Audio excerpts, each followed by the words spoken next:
I have waited tables for the last 3 years. During my shift last night, a group of 4 women in their late 20s came in. They were a pleasure to have as customers. They ordered 4 of our house cocktails to start with and then went over the menu for their entrees. Then I was on my way back to their booth with the drinks on a tray.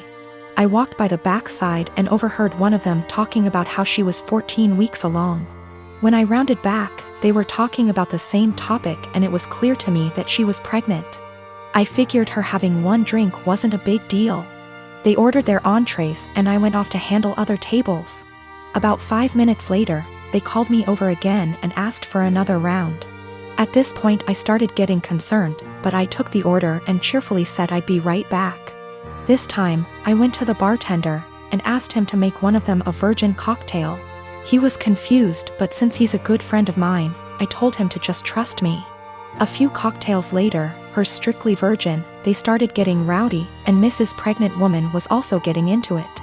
I figured that since she didn't notice, things were okay. The problem came when I took them their check, and they asked to split the bill at the register. When Mrs. Pregnant Woman got to the counter, I saw her cocktails were marked with virgin. My bartender had edited each in the system for inventory. It was too late for me to edit them back, so I just had her pay, hoping that she wouldn't look at the receipt. They all thanked me and left, leaving a generous tip in the process. They were talking in the parking lot for the next short while, presumably waiting for an Uber. Several minutes later Mrs. Pregnant Woman came back and asked what virgin on the receipt meant. I fessed up that it meant non-alcoholic. She blank stared me for a few seconds and then asked if she had ordered a non-alcoholic cocktail. I said no, but told her that I assumed she wanted one seeing as she was pregnant. It was a lame lie and I'll admit it, but she looked me in the eye and asked me to return her part of the tip. I did so. Then she talked to my manager. My manager took me into her office and literally shrieked at me until hoarse. I stood my ground and told her that I'm not going to be responsible for FAS. She told me that she was taking me off the calendar until she decided what to do with me. She also informed me that I could get the restaurant in serious trouble for discrimination.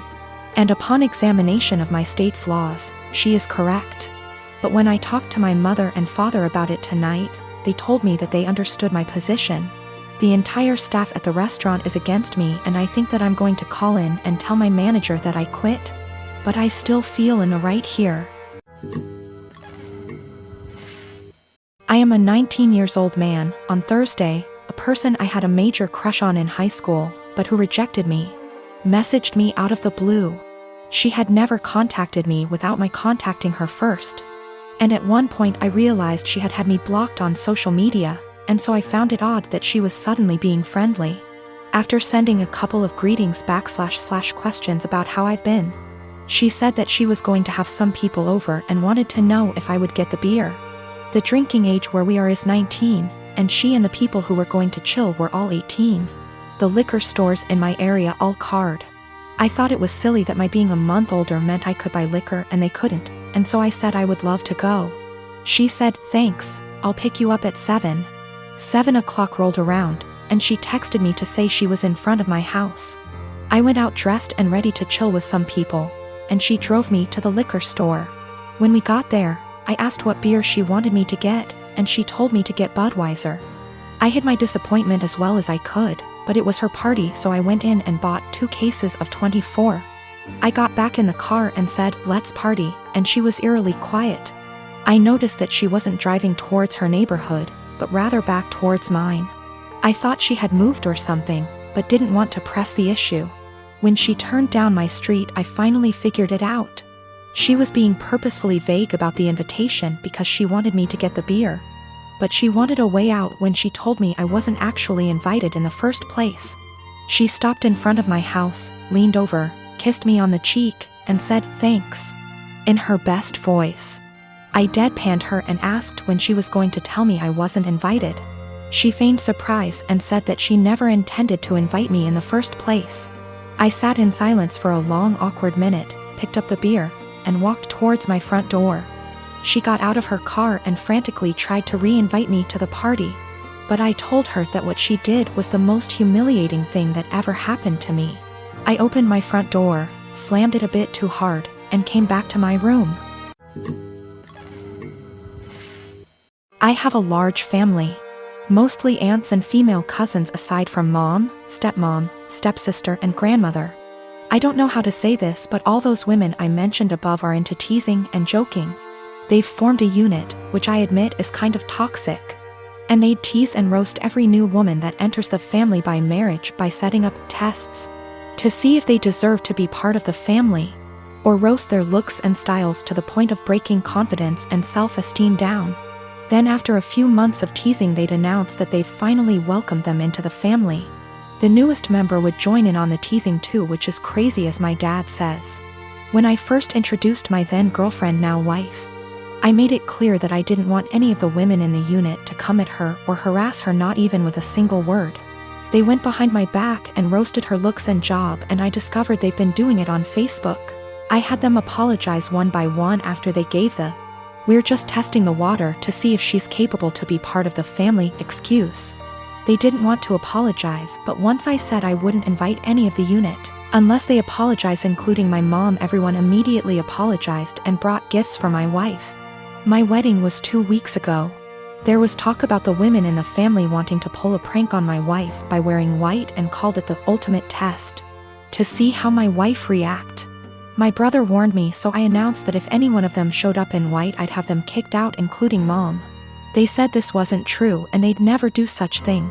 But they showed up to my wedding one by one wearing white dresses, and each and every one of them was told to leave after they tried giving excuses by either making scenes or getting the men involved. The senior women of the unit, who are mom and aunts, also showed up in white but refused to leave. I threatened to take harsher action and mom was pissed, telling me to step aside, but I didn't let her in. I had her leave while the men in the family were watching stunned. Dad was on my side and supported me a lot. I felt absolutely awful because my wedding was being interrupted by them making scenes. My wife was hurt beyond measure, but the women in the family were pissed. My cousin blasted me on social media later, saying I excluded all the women from the wedding because my wife was so insecure she couldn't handle another woman's presence at her wedding. I had an argument with them and mom berated me, saying it was supposed to be a prank, but I said they were taking it too far. Mom said I took it too far by kicking them out because they were trying to get reaction from my wife to see if she was one of those Bridzillas and were going to change soon as prank was over, but I ruined my own and entire wedding by reacting so aggressively. I stopped talking after she said I had to bring my wife and apologize. I haven't seen a lot of them in 2 weeks and they've excluded me from everything. I just want to explain that, this has been happening for years. The men in the family are split on this behavior. Some of them encourage it, like my uncle and my cousin's husbands. One is now an ex, and some are against it, like me and my dad and brother. The women claim that there's nothing hurtful in what they do because they claim they're just looking out for us men, and that their goal, ultimately, is to make sure the women who enter the family are decent. My dad always ends up arguing with my mom and grandmother, since they're the ones who started this whole thing with their behavior and attitude towards other women. And I'm not sure if I should mention this, but my male cousin, who's a middle schooler, said he'd make sure to leave the country before even meeting any woman because of this, and it made me chuckle. Also, the dresses they showed up in were simple white dresses, nothing over the top, but still were white dresses. I realized they went ahead with their plans even after I stated what I'd do in that case. My boyfriend's mom makes these amazing cookie bars. She makes them for the holidays and family gatherings, and people always request that she brings them. I asked for the recipe once and she laughed and said no, that it was hers and she doesn't give it out to anyone. I dropped it and never asked again. I started baking a lot during the pandemic. It's been fun for me in my downtime.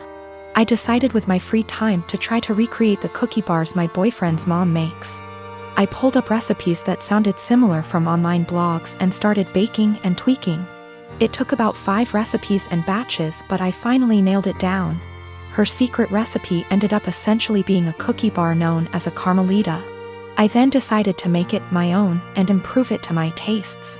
I used higher quality chocolate, made sauce with local homemade caramels, used flaky sea salt on top, vanilla bean paste instead of extract, added a pinch of this fantastic organic cinnamon I had on hand. The results were over the top delicious. My boyfriend declared they are better than his mom's, and he finished off half a pan in 2 days. He was FaceTiming with his mom Saturday and eating one. She asked what it was and he said, "One of your caramel bars." Joe found a recipe online but made it even better. She lost it. She started yelling about how awful I was for making her cookies and how I had no right. He told her that she was overreacting and quickly ended the call. She started blowing up my phone with nasty texts about what an asshole I am. I explained to her that I found the recipe I used online where it was very public. I had actually tweaked that to make it more my own. And that I wasn't ever planning on bringing them to an event she's at, so I did not see what the big deal was. She didn't care.